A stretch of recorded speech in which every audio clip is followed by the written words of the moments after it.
season after season, Marcus watched him grow and gathered in his harvest.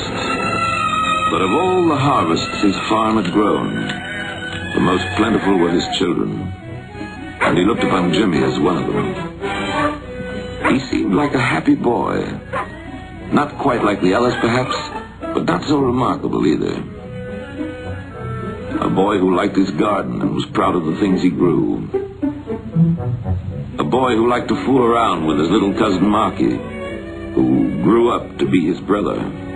A boy who liked animals because they accepted him as he was.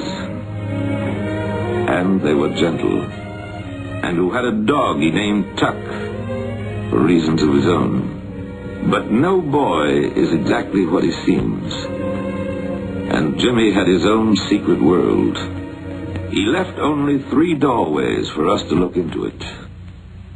A tree in an empty landscape, which he turned to in his loneliness.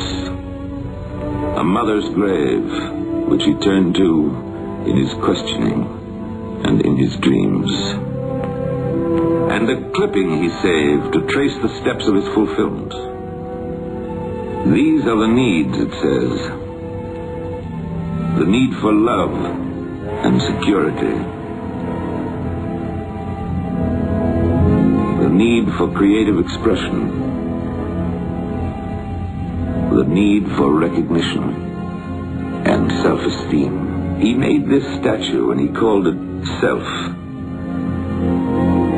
But it had no face.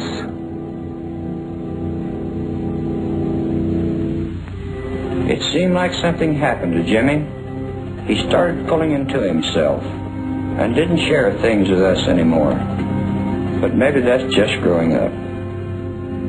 Nothing he tried satisfied his hunger. He began to say goodbye to Fairmount and his childhood. Restlessness possessed him. He must move somewhere. And motion makes any road seem right. He must find a face for the image he called Self.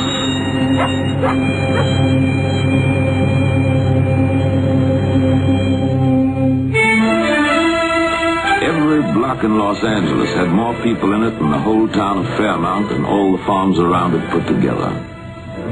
And none of them had ever heard of Jimmy Dean. He could be anything here.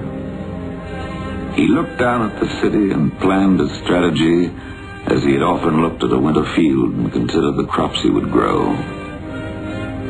Maybe if he behaved like everybody else, he might belong somewhere and become something. And he came down the hill. He registered at UCLA, and he began as a model student. He was proud of himself.